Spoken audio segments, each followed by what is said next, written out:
Welcome back. I am so glad that you made it back for Module 3 of Creating Secure Passwords You Can Remember. I'm going to go ahead and share my screen with you.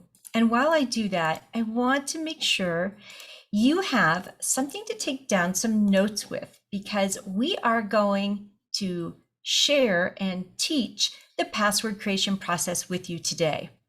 But first off, congratulations. I am so proud of you. You are more than halfway through this course. So in Module 3, we are going to talk about the password creation process.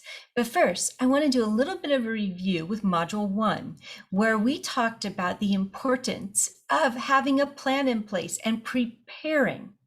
And what happens when you don't have a plan in place, you end up repairing your identity, repairing your bank account, repairing your credit score, and I do not want that to happen to you. In Module 2, we talked about how we are moving from the basic 8 to the better 12 password. And the reason we're doing this is because when you make your password longer, when it's 12 characters or longer, it's exponentially more difficult to crack. So much so that it can take upwards to hundreds of years to do that. Now, the homework for Module 2, did you do it? And if not, do you need my help with it? I am here to help you. Were you able to gather up and audit your passwords? Did you note the weak and the recycled ones, maybe ones you're reusing over and over? Because we want to address those. And have you had a chance to prioritize your sensitive accounts like bank and financial institutions? Also, did you choose the 2 underused symbols that we talked about in Module 2? Because we're going to put those into use here in Module 3.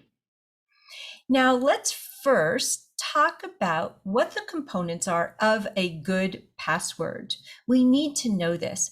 We need both an upper and a lowercase letter. We need a number and a symbol, as well as it being at least 12 characters long. And in order to really bulk that up, what I have found the easiest thing you can do is to use a phrase. So let's talk about that indecipherable word or phrase and how I came across that and how it's going to help you make your passwords longer. Now, in the good old days, my local cable company, Cox, used to print on the bottom of your modem, your router, or your gateway, a series of numbers that I could then enter in to reclaim your Wi-Fi password. I gotta tell you, I spend a lot of time under desks like this, behind cabinets, lifting up your modem and reading what the code is there so that I can help you log into your Wi-Fi. And I started noticing time and time again that as I was entering these numbers, they were hard to type in. They're so varied. And oftentimes I had to go back and re-enter them. And over the last couple of years, I noticed that Cox started instead to print a password on the bottom of your gateway or your modem or your router. And this password was comprised of 2 totally unrelated words separated by numbers. I thought, this is great. The password's printed right here, and there are numbers there, which is making your password even longer. Okay, I like this. And I started noticing it more and more. These 2 words here, they were unrelated and they were separated by numbers. And this is truly the basis of the password creation process. Now, sometimes coming up with 2 unrelated words can be a challenge. Trust me, I've done this thousands of times, and I've heard people struggle with coming up with 2 unrelated words. Yellow chair, those 2 go together. Red apple, those 2 go together. And if you're having a challenge coming up with 2 random words, let's use one of these websites to help you generate a random passphrase. So there's 2 I really like. The first one is called usepassphrase.com. And the second one is called randompasswordgenerator.com. Now here's an example from the randompassphrasegenerator.com. I put in 3 words. I also requested a number, and they came back with this. Now I want you to know these are random words. Each one is starting with a capital letter, and right there, you're taking care of that capital and lowercase letter that you need in your password. And I did this a couple times over and over just to get some good random passphrases there. And you can take note of that as well, especially if you need a little extra help coming up with your passphrase. Now, I'm going to start talking about the building blocks of the password creation process. So we're going to build and build and build on this. But the first thing I want you to do is to come up with 2 different passphrases. One for accounts A through L, like Amazon through Lyft. And another one for accounts M through Z, like Mastermind through Zagat's, for instance. Okay, so you're going to have 2 different passphrases, and you're going to use one for accounts A through L and one for accounts M through Z, the same one each time. Okay, from there, we are going to insert our special symbol or character in between the words. And it's going to be the same one for accounts A through L and a different one for accounts M through Z. And so in this instance, I went ahead and inserted a $sign in my A through L passphrase, which is comedy bagel. And then I inserted an asterisk in my M through Z passphrase, and that one is plumcot asterisk breeze. Now here is where we start to also tailor each passphrase specifically for the account that you're logging into. What we're going to do in order to generate that number is we're going to count up the number of characters in the website that you're logging on to or on the app that you're logging into. And so for Amazon, that's 6 characters. And so I'm going to put the number 6 at the end of my passphrase. And for Mastermind, that is 10. And so that's where I'm going to generate my number, because each password is going to need a number. And now we're going to further personalize each password. So for instance, Google and Amazon both have 6 characters in them in their website URL. Count them up, Google 6, Amazon 6, but we cannot reuse the same password each time. So in order to personalize it for each individual account that you're logging on to, I want you to use the first 3 letters in the website URL. So Amazon is going to be AMA, and Mastermind is going to be MAS, or Google is going to be GOO, right? And that is how you build this very secure password that is unique for each website. Let me show you in a different way, okay? I love to cook.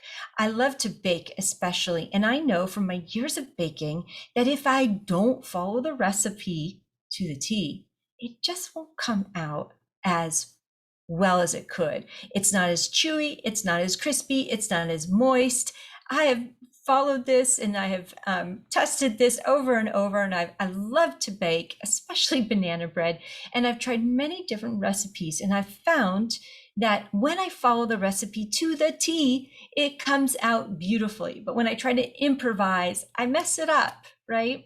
And so I went ahead and I plugged in the various ingredients of a secure password into a recipe card for you. I want to try to break it down in case the other graph I use doesn't work. So here's what you need in order to create a secure password. You need 2 passphrase bases, one A through L, and a different one M through Z. You also need 2 underused symbols. One you're always going to use for accounts A through L, and a different one for accounts M through Z. You also need to count up the number of letters, and this is where you're going to put your number. So 5 for Gmail, 4 for Lyft, 6 for Amazon, 9 for Pinterest. You're getting it, right? And then you're going to use the first 3 letters at the end of your passphrase. So you're going to write down 5 GMA for Gmail, or 4 LYF for Lyft, or 10 MAS for Mastermind.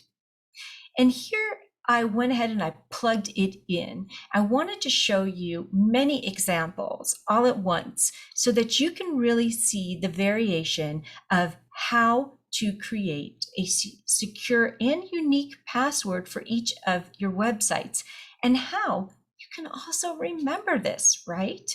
If you're following a formula, you will remember this so that when you come up to that website, it's like this equation, but it's easy enough to remember. Your brain is going to remember the sequence because it truly doesn't change that much until you get to the very end. So the first mental step is it A through L or is it M through Z? The next one is counting up the number of characters in the website URL. And then the third one is just tagging on the last 3 letters onto tagging on the first 3 letters of the website name. And that's it. It is easy enough to remember how to do that each time you log into an account. I know you can. Now, even though I'm convinced you can remember this, I want you to track it, okay? This is where you get really detailed and you fine-tune your process. But when you're tracking it, I don't want you to use Post-its because that's not really organized. What I want you to do instead is use the password spreadsheet that I've included in the resources in Module 3, or better yet, I love this password notebook. This happens to be one of my favorite things, and I have reordered it time and time again for clients. In fact, I even kept a bunch of them in my car when I would go see people. So this is $6, and the thing I love about it is you can't lose it. It's too big to lose, and it's colorful. So it's not black. It's not going to get hidden within a stack of files. And it's not easy to lose. It is 8.5 by 11, and there is ample space for writing down what you need to write down. Ample space. So I really want to encourage you to track these passwords. It's going to help us figure out how to make the system better for you. And so your homework for Module 3 is to start changing your old passwords to the new passphrase creation process. And I want you to start tracking them in your log, and please note any of the unusual ones because they will come up and we want to address them for you. Now in Module 4, we're going to talk about testing this method. We're going to talk about putting it into action and any of the technical details or the glitches that you have encountered. Now, I always like to let you know that if you need help, I'm here for you. I've created a special offer for my mastermind students, and I am here to work with you one-on-one. There's no reason that you should go at this alone. I'm here for you. I help people all the time, all over the country, both in person and remotely. And this is something I love doing. And I want to help you be as secure and remain secure online so that you do not end up repairing your accounts. Okay, I will meet you back here in Module 4 when we talk about how you've tested it and what challenges you may have come up against. All right, I am so glad that you're here, and I'll see you in Module 4. Bye-bye.